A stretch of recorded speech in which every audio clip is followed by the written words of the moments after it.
Olá, começa agora mais um OAB Entrevista.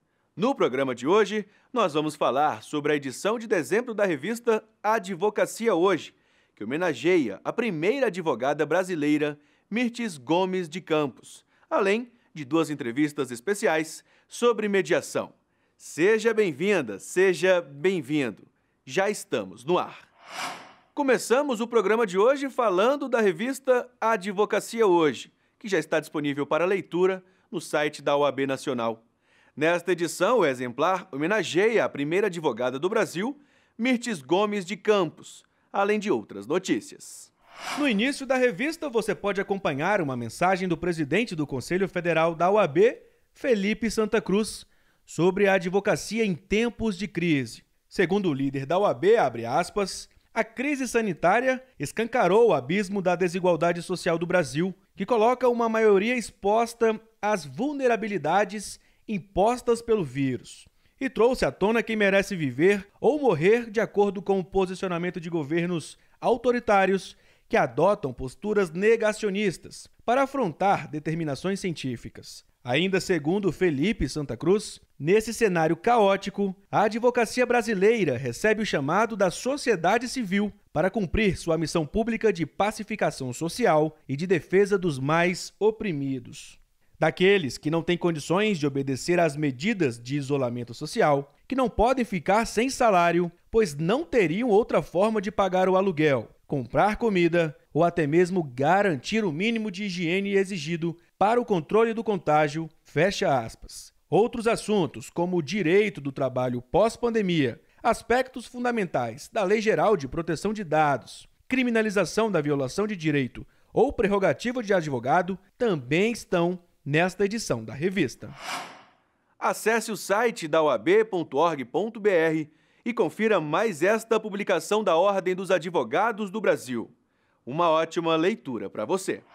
Desde dezembro do ano passado, nós estamos apresentando aqui no programa um bate-papo especial sobre mediação, uma alternativa eficaz na judicialização dos processos com intervenção e diálogo de profissionais capacitados. Nesta semana, nós falaremos de mais dois temas. O primeiro sobre mediação em contextos societários e de empresas familiares. Bem, a mediação é um método consensual de solução de conflitos, que conta com a participação de um terceiro neutro e imparcial para a facilitação do diálogo, o mediador. Acho que em poucas palavras a gente pode dizer que a mediação é um processo de negociação assistida, assistida pelo mediador. Um processo no qual os próprios envolvidos na controvérsia negociarão e construirão em conjunto as soluções. Soluções que são amplas, porque contemplam todos os critérios que sejam importantes para os mediandos, para as partes envolvidas. Soluções que são mutuamente benéficas, porque haverá nesse processo a investigação dos interesses, preocupações, necessidades de todos os envolvidos para que sejam contemplados. E soluções que são potencialmente mais duradouras, porque o fato de elas serem co-construídas e de considerarem todos os interesses, de todos os envolvidos, certamente minimiza as chances dessa solução não ser futuramente cumprida pelas partes. E qual é a função do mediador neste processo? O mediador auxilia na comunicação. Ele cuida da interação dos envolvidos nessa negociação, de forma a preservar o relacionamento, Porque é importante ter em mente que em relações continuadas no tempo, relações, por exemplo, entre sócios, relações entre membros de uma mesma família, essas pessoas negociam frequentemente entre elas. E, às vezes, essas pessoas, com o passar do tempo, perdem essa capacidade de comunicação por variados motivos, O que o mediador faz é ajudar no reestabelecimento dessa capacidade de diálogo, dessa capacidade de comunicação, ou até ajuda no estabelecimento de uma comunicação que seja mais produtiva, que seja mais eficiente. E isso viabiliza que se possa extrair dessa negociação o maior valor possível, sem deixar desperdícios na mesa de negociação. A ideia é pensar o que a gente junto pode fazer que separado nós não teríamos condições e que agregue muito mais valor para nós nessa negociação. Algo que agregue, portanto, muito mais valor do que o que a gente poderia fazer sozinho, do que as alternativas que a gente teria fora dessa negociação. Então, tentando responder a sua pergunta, né, por que é tão importante a mediação? Eu acredito que pela potencialidade de resgate da comunicação, né, de uma comunicação mais produtiva, mais eficiente entre as partes, pela potencialidade de preservação dessa relação, pelo protagonismo que as partes assumem nesse processo, porque são elas a construírem a solução ao conflito, e pela potencialidade de agregar aí um enorme valor às opções que são construídas nesse processo. Perfeito, doutora. E do que se trata a mediação em contextos societários, por exemplo? Bem, a mediação em contextos societários é aquela que tem por objeto a resolução de conflitos de natureza societária, né? Ou seja, conflitos entre sócios numa atividade empresária, né? E essa mediação, na verdade, esses conflitos, eles podem envolver os mais variados, os mais complexos assuntos, né? Então, por exemplo, divergências sobre o valor de capital a ser investido na sociedade, disputas nas deliberações, divergência quanto a atos administrativos na empresa, descumprimento dos deveres previstos no contrato social, né? Então, algum ato de um sócio está divergente, né, não consonante com o que o contrato social prevê, né? Desentendimento quanto, isso é muito comum, quanto ao momento de venda da participação societária de um dos sócios. Um dos sócios pretende se retirar, ou um dos sócios vem a falecer e seus herdeiros, portanto, ou vão ingressar na sociedade ou têm que receber haveres por aquela participação. Então, todas essas situações no âmbito societário, são apenas alguns exemplos, são passíveis de gerar conflitos, né? Porque é importante a gente lembrar que as empresas, elas são criadas e geridas por pessoas, né, com diferentes percepções, né? Essas diferenças individuais, elas podem por si só gerar instabilidade no mundo empresarial, né? Diferenças culturais entre os sócios, diferenças de propósitos, sócios que estejam, por exemplo, em momentos de vida diferentes e que por isso tenham expectativas diferentes quanto ao negócio. Um quer investir, o outro quer retirar, né? Por exemplo. Diferentes princípios e valores, né? diferentes visões de mundo entre esses sócios. Todas essas diferenças podem, em algum momento, gerar estranhamento quanto ao que vem do outro, né? E aí, voltando ao que eu respondi na primeira pergunta, esses estranhamentos podem gerar uma dificuldade muito grande de uma negociação direta, né? Sociedades muitas vezes não resistem a essas diferenças de percepções ou a essas dificuldades de comunicação. E aí, nesse cenário, né, a contribuição de um mediador pode ser muito benéfica, porque o mediador, ele atua como um tradutor, ele ajuda que os mediandos possam identificar, né, as suas próprias motivações de forma mais clara e principalmente as motivações do outro. Não necessariamente para concordar com o que vem do outro, mas para entender que o outro age como age a partir da sua história de mundo, né? a partir da sua história de vida, a partir da sua percepção de mundo. Essa é a possibilidade do outro. Tá? Não necessariamente a minha interpretação quanto ao que vem do outro corresponde à intenção do outro. Então, repito, a ideia é que o mediador possa ajudar com essa tradução, com todos os benefícios que essa tradução permite e com o restabelecimento, como a gente falou lá atrás, de uma comunicação que seja mais produtiva, auxiliar, seja na manutenção da relação societária, né, com a tomada de decisões estratégicas, com a reorganização daquela empresa, né, para que o desenvolvimento daquela atividade social possa continuar, seja para auxiliar na dissolução da relação, né? Pode ser que, a partir dessa mediação, os sócios entendam que não é mais produtivo, não é o melhor, né, para eles continuarem associados. E, bem, de que forma, então, a gente pode formalizar ou a saída de um sócio ou a dissolução total dessa empresa da forma menos danosa possível à empresa, na hipótese de continuidade, né? E atendendo aos critérios de justiça, aos critérios de proporcionalidade, de razoabilidade de todos os envolvidos naquele contexto. O mediador vai poder ajudar bastante as partes nisso.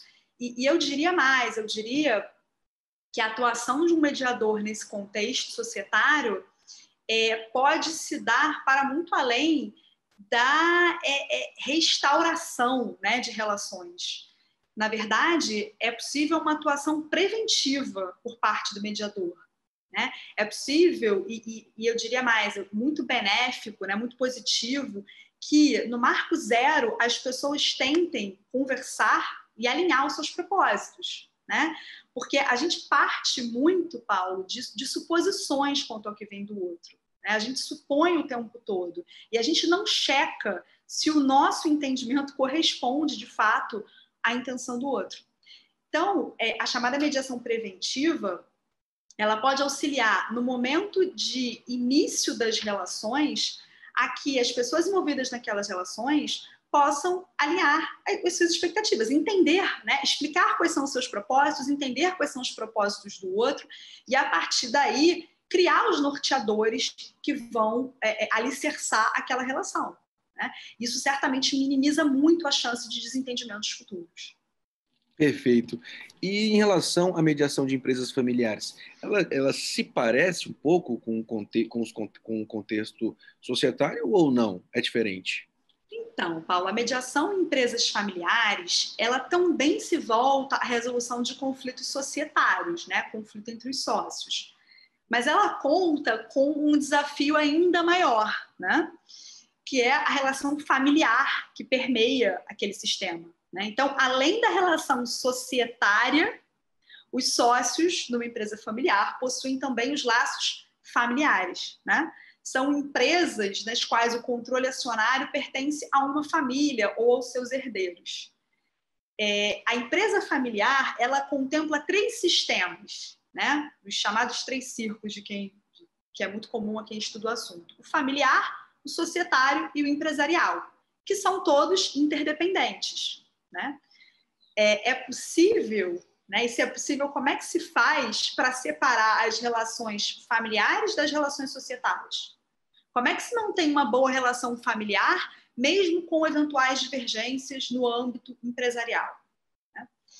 E isso é algo muito, muito relevante. É muito difícil, né? E também muito relevante, porque no Brasil, cerca de 90% das empresas são consideradas familiares. Né? E poucas dessas empresas conseguem passar da 3ª geração. Os dados mostram que 60% das empresas, cerca de 60% das empresas não passa da 2ª geração e cerca de 90% das empresas familiares é dissolvida na 3ª geração. E por que isso? Né?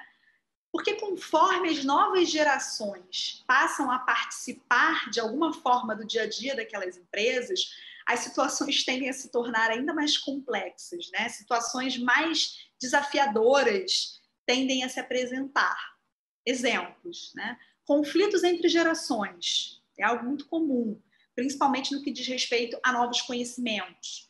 Então, é muito comum a seguinte situação: um filho ou neto do fundador da empresa apresentando uma nova, dando alguma sugestão, apresentando um novo empreendimento por ele pensado e tendo uma recusa, né, bastante veemente do fundador sob o fundamento de que, olha, não precisa disso, né? Para que isso? A gente sempre nunca foi assim e a gente está aqui muito bem, obrigado. Então, essa recusa, né, por novos projetos, por novas ideias, pode gerar senso de falta de reconhecimento, uma frustração muito grande. Né? Outra situação, cargos administrativos ocupados por herdeiros que não possuem uma qualificação adequada ou que possuem uma qualificação talvez não tão grande quanto outros colaboradores da empresa que não são sócios ou que não são familiares. Né? Ainda, chegada de novos membros à família. Novos membros com culturas, com visões de mundo diferentes daqueles, né, que inicialmente compõem aquele núcleo familiar. Então, o fundador da empresa cria a empresa com seus filhos. Filhos, né, irmãos, que possuem os mesmos aportes, né, culturais, familiares. Quando esses filhos do fundador da empresa se casam, eles trazem novos membros para essa relação familiar, com outras culturas, com outros valores, outras percepções de mundo. E aí os filhos deles, ou seja, netos do fundador, se passam a também fazer parte do dia a dia da empresa, né? Com seus novos aportes diferentes, né? Eles são primos e não irmãos entre si, então tem aportes muito diferentes, culturas talvez muito diferentes. Isso tem aí um potencial de gerar estranhamento, conflitos muito maiores do que na geração anterior, só entre irmãos. Agora nós vamos para um breve intervalo. É muito rápido. Não saia daí.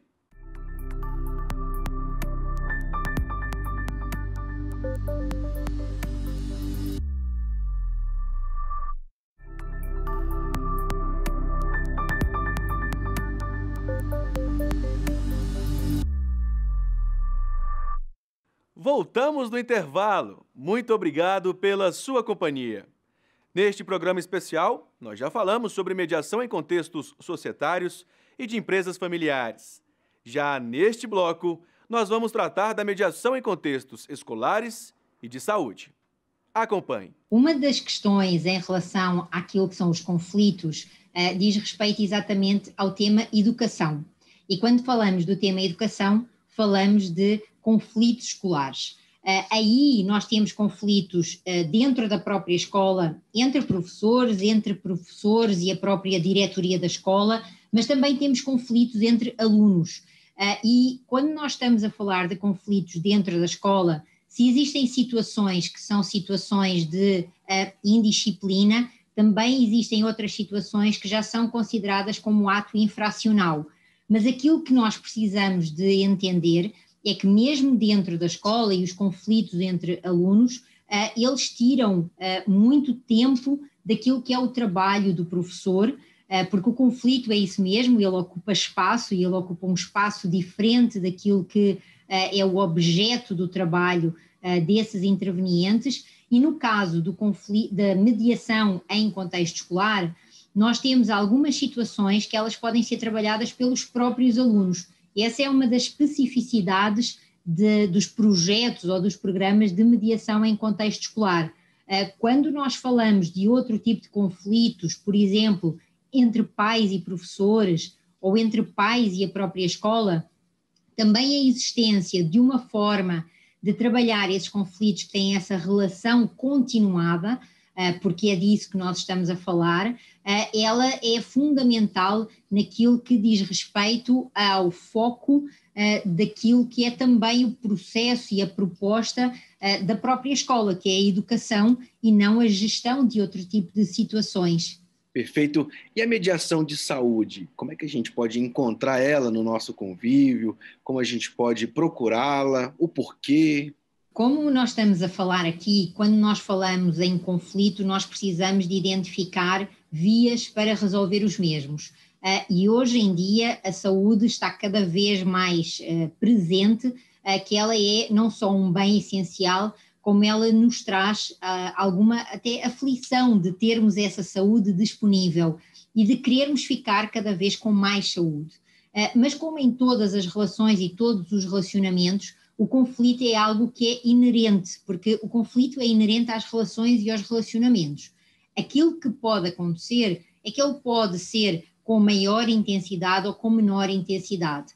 Dentro da área da saúde, nós temos múltiplos, diversos conflitos. Nós temos conflitos entre médicos, entre médico e paciente, entre paciente e familiar, entre médico, paciente e familiar, a própria instituição e até entidades seguradoras. E aquilo que a mediação ela vem trazer é uma proposta de um processo que não só ele é confidencial, e isso dá uma enorme garantia para que tudo o que é ali trabalhado ali fica, digamos assim, mas também para o facto de ser possível restabelecer esses vínculos e essas relações, além da imagem, que eu diria que é uma das questões mais importantes quando nós estamos a falar na área da saúde, quer para os técnicos de saúde, quer também para os próprios pacientes e família. As pessoas acreditam, de repente, como eu, antes da sua fala, que os conflitos só são entre médicos e pacientes, mas não, a senhora acrescentou família,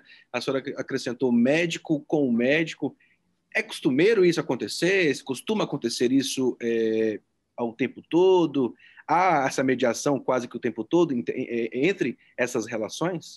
Sim, muito mais do que nós possamos imaginar, porque aquilo que sucede, por exemplo, quando é necessário fazer uma determinada intervenção, imaginem que o paciente ele não está consciente, aí é necessário chamar a família para que a família tenha aí uma posição. E muitas das vezes aquilo que é a vontade da família e aquilo que foi o desejo declarado pelo paciente e aquilo que tecnicamente a equipa técnica de medicina precisa de fazer, pode gerar ali um grande conflito onde é necessário tomar uma decisão e uma decisão rápida, uma decisão urgente, porque a vida está em causa. E aquilo que sucede é que se nós formos buscar meios mais heterocompositivos, meios mais judiciais, meios de contencioso, o tempo vai correr contra.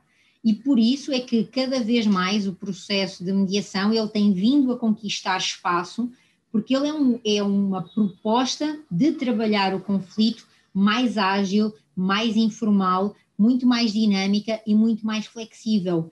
E aí nós podemos colocar, até pelas questões dos princípios da própria informalidade, uma série de outras formas e de outros elementos que em outros processos não é viável, não é possível. Entre as duas, os contextos escolares e os de saúde, quais são os mais procurados? Acredito que estão juntos aí na mesma classificação, não? Olha, eu desde que trabalho com os métodos autocompositivos, aquilo que eu costumo dizer é que existem duas fábricas de conflitos. Uma é na educação e outra é na saúde. E nesse sentido, eu de facto, pessoalmente, considero que elas são duas áreas onde nós temos conflito diariamente e onde cada vez mais, por conta daquilo que são os interesses e as necessidades, os diferentes intervenientes estão a verificar que é um processo, é uma via e é uma proposta que ela não só é mais adequada para um grande percentual de conflitos, mas os próprios operadores da área jurídica também estão a enxergar aí na sua utilização uma forma mais rápida e mais efetiva de alcançarem resultados. Inclusive, se nós olharmos, por exemplo, para a questão do Código de Defesa do Consumidor, onde houve um tratamento daquilo que é o consumidor e daquilo que é o cliente também, de ver os seus direitos salvaguardados e também aí nesse sentido respeitados. Ainda assim, a judicialização dessas ações, elas não trouxeram efetividade. Diferentemente, o processo de mediação, ele oferece essa efetividade, porque ele permite que relativamente a determinadas situações em concreto, nessa lógica e nessa ótica de consumidor, quer em termos da área educacional, quer em termos da área da saúde, possa haver aquilo que é mais importante para o consumidor, que é ter uma voz ativa, que é ser escutado. E isso, noutros processos, por vezes o consumidor ele nem sequer tem essa oportunidade, porque os outros processos, aqueles mais heterocompositivos, eles são estabelecidos com procedimentos que não permitem essa voz ativa daquele que é o interessado diretamente na resolução da situação. E por conta disso, cada vez mais com esta divulgação, com esta informação que nós temos estado a ter e a dinâmica de uma sociedade cada vez mais ciente daquilo que é melhor para si, está a ganhar essa visibilidade e essa efetividade. E nesse sentido, a mediação privada, ela está de facto a crescer, porque ela consegue trazer e trabalhar soluções que outros processos não trazem. Agora, também é preciso dizer aqui que a mediação não é para todas as situações, nem é para todos os contextos. Então, ela não é uma varinha mágica que agora de repente vem e salva o mundo ou o universo. Mas existem algumas situações que elas precisam de deixar de ser pensadas como exclusivamente via judiciário. Isto é, os profissionais da área jurídica, eles têm de começar a saber fazer uma triagem e a verificar o que é que de facto precisa de ser judicializado e ainda assim, mesmo sendo judicializado, como é que nós podemos também utilizar o processo de mediação para caminhar para outro lugar. Na próxima semana, nós voltaremos a tratar aqui no programa a mediação sob outras perspectivas e segmentos, com o apoio de especialistas sobre o tema. Não perca! Este programa especial da Ordem dos Advogados do Brasil fica por aqui. Se quiser conferir tudo que a OAB vem fazendo, não deixe de seguir a gente nas redes sociais. Nos vemos na próxima semana. Até lá!